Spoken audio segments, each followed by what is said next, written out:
Hi, ladies and gentlemen. Welcome to the Aaron Michael Show. This is alternative Wisconsin sports media. We are not biased. We are not afraid. And we do not talk down to frustrated Wisconsin sports fans. AaronMichaelShow@gmail.com if you want to get a hold of the program. You can also follow along on Twitter at Wisconsin Aaron. Let me lead off the program by saying this. This is the best team in Green Bay since the 2010 team that won the Super Bowl.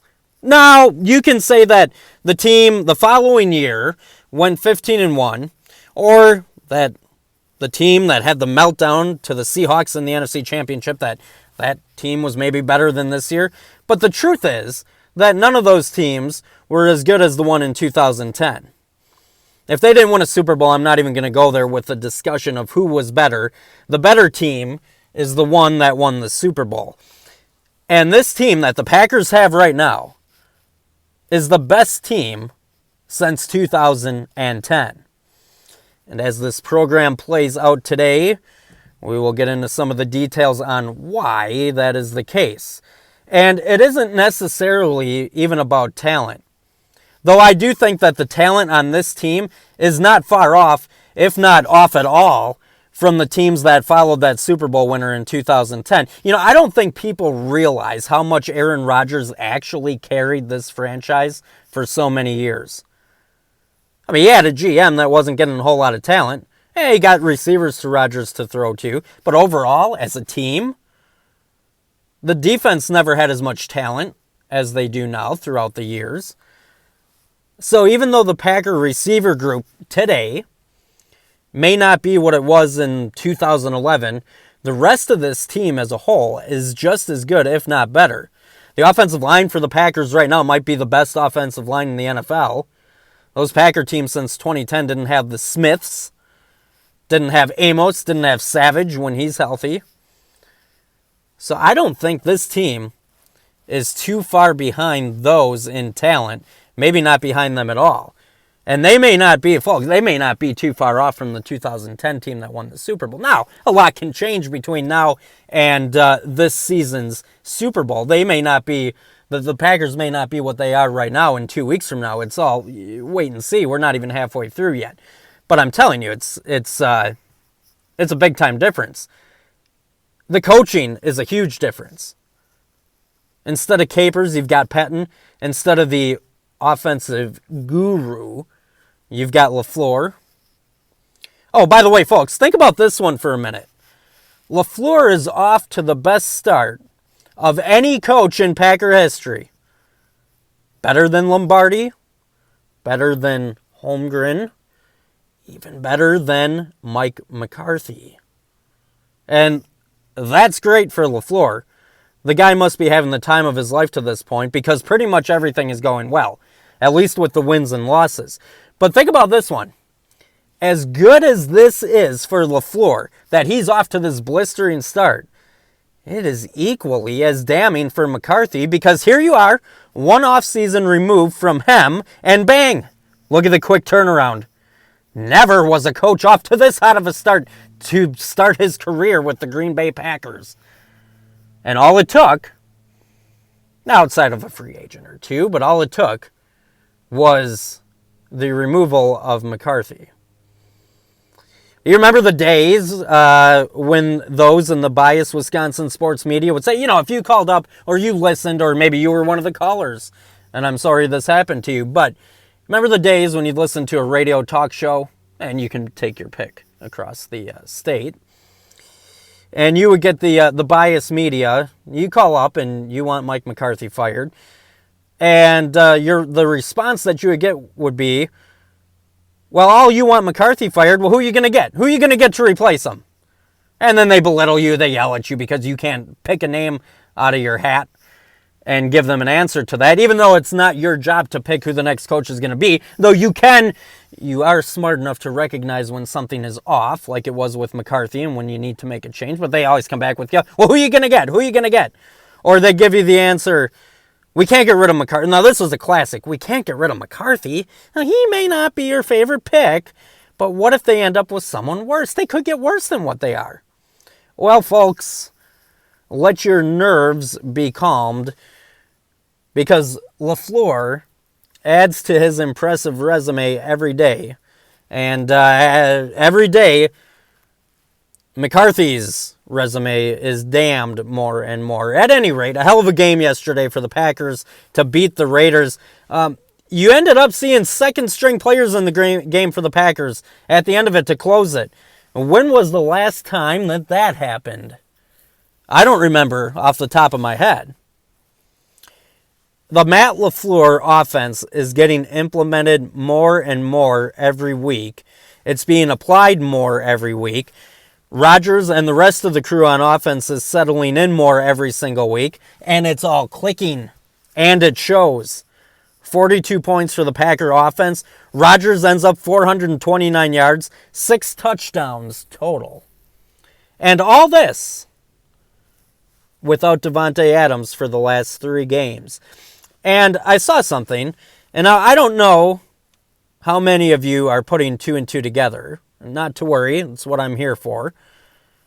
This Packer offense has a parallel to what actually happened to the Brewers towards the end of their season. Christian Yelich went down, and suddenly the Brewers go on a blistering run and make the playoffs. Even though they were missing their top player, they got better as a team. And what do we see now from the Packers? Adams is out. The Packer offense has exploded without him. And this from Packers Wire and Zach Cruz. He writes, spreading the wealth in the passing game has helped Aaron Rodgers and the Green Bay Packers overcome the absence of 2-time Pro Bowl receiver Davante Adams. Since losing Adams at the end of Week 4 to a turf toe injury, the Packers have rattled off wins over the Dallas Cowboys, Detroit Lions, and Oakland Raiders, all while averaging 33 points and over 300 passing yards per game. Without his go-to target, Rodgers has evolved into the ultimate point guard. Over the last 3 games, Rodgers has completed passes to 12 different receivers.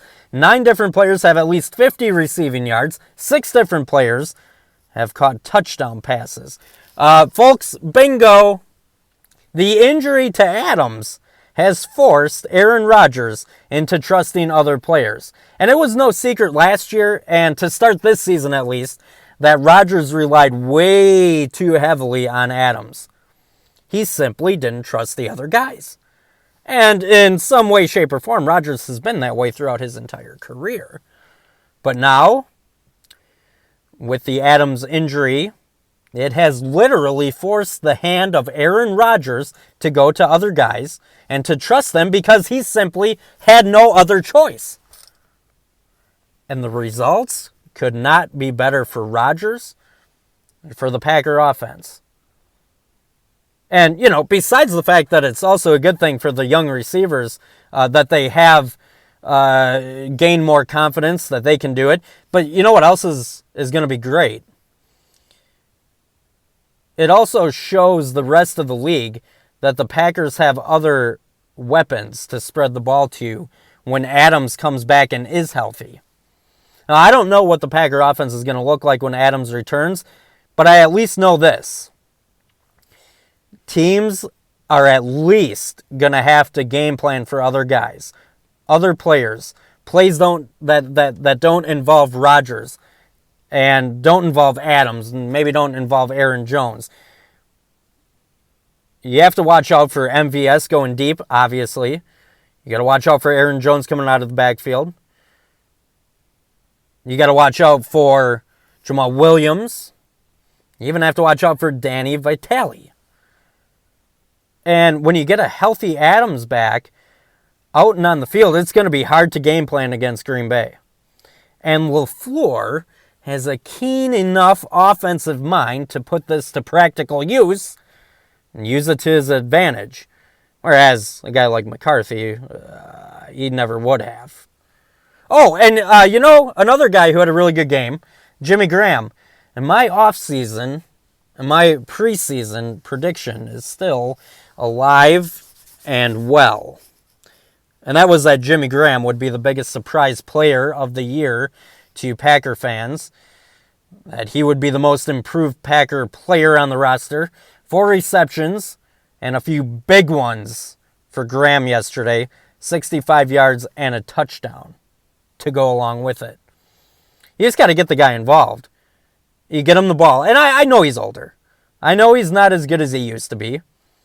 And I don't know anyone who claims that he is, but he's still Jimmy Graham. He isn't washed up. He can still make plays if you get the ball into his hands. And with Adams out, the Packers have been finding ways to do that. But overall, yesterday, the receivers did a great job. You know, it starts with Rodgers trusting them. And Rodgers played a hell of a game. Let's not overlook that. Obviously, that may have been the best game of his career with his first perfect passer rating. But the whole offense starts with Rodgers trusting them.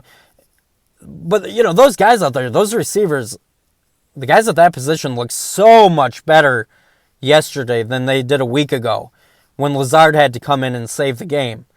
The receiver group didn't even look like the same group of guys as last week.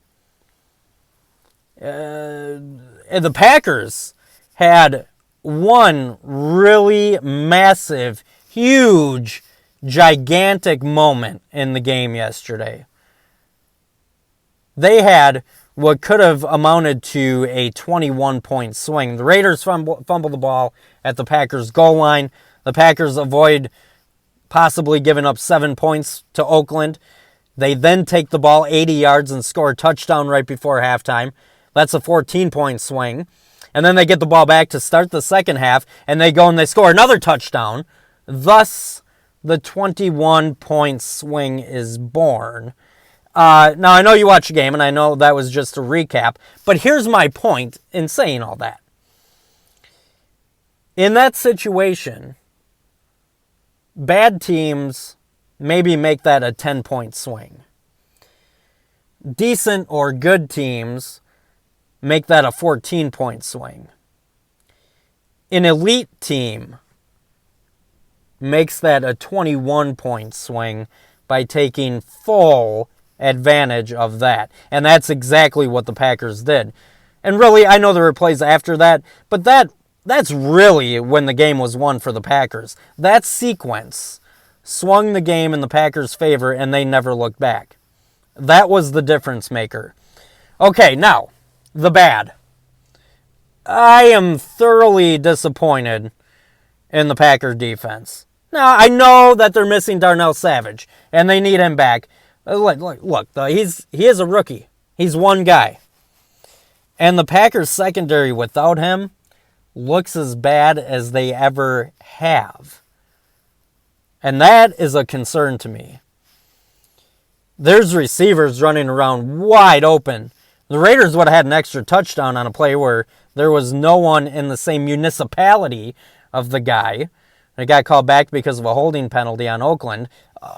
A penalty, by the way, which had nothing to do with the play. But you got to be concerned about the Packer defense because now it's all across the board. They've had trouble stopping the run, really since the Denver game. The massive amounts of yardage that they've been giving up is alarming. Give up over 500 yards to the Cowboys. Yesterday, the Raiders were just air raiding that defense. The Lions, look how many big plays they had against them. Right now, it's not causing the Packers to lose, but mark my words. If this does not get fixed, it's going to come back and it's going to bite the Packers in the playoffs. And it has to get fixed. But it really has been disappointing to see the Patton defense regress like this, especially after the first two games against the Bears and the Vikings. And I fully understand he has some injury problems, but excuse me. But one rookie who's a safety being out should not cause an entire pass defense to implode. And if it does, that's a major problem. And LaFleur knows it. He said as much. I mean, he's talked over the past several weeks, including yesterday, about how they have a lot of things to clean up. And again, this is going to be one of the benchmarks of how we should be grading LaFleur as a head coach. Do these problems get fixed? I mean, he doesn't have to fix it over the course of a week, But the pass defense, the run defense, the tackling, which at times was a problem yesterday too. Do these problems get fixed? Do the fixable issues get resolved? If they do, then you've got yourself a good coach. If they don't, then there's room to start doubting. But that's really what coaches are judged on, isn't it? Do you fix the problems on your team? And again, this is not a judgment on LaFleur right now, but over time, these problems need to be fixed. Oh, and speaking of bad things, Packers have got to do something about their special teams. Their defense against punt and kickoff returns is really bad. And it is time to end the Darius Shepard experiment at receiver and returning kicks. I mean, you put on any game in the National Football League, even in college, and you see every team kicking the ball out of the end zone.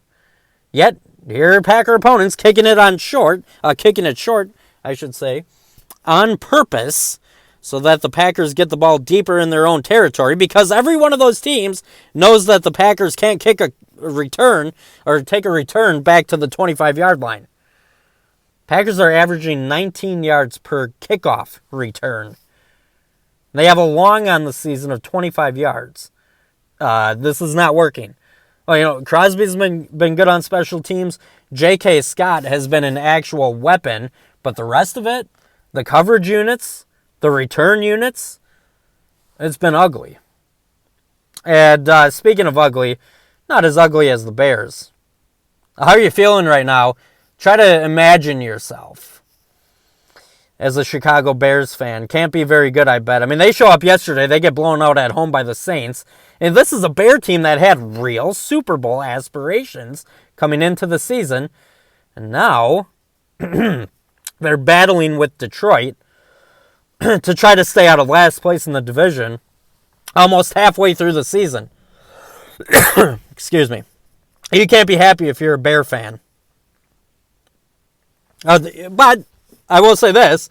The Packers getting a blowout win and the Bears getting smacked around at home make you feel a little bit better after the lousy taste you had in your mouth on Saturday after Illinois beat the Badgers. And I don't even have time to get into that. But I'll say this.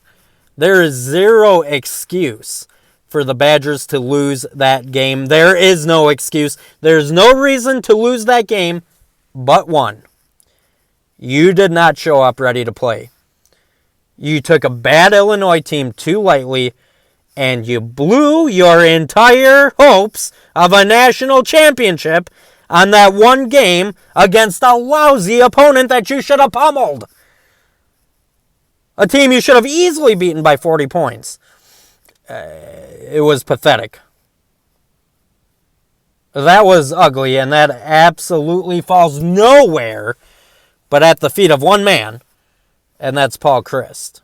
But that's a different discussion for a different day, because we are out of time today. As usual, fan mail can be sent to aaronmichaelshow@gmail.com. I want to thank you folks for listening. Have yourselves a great rest of your night.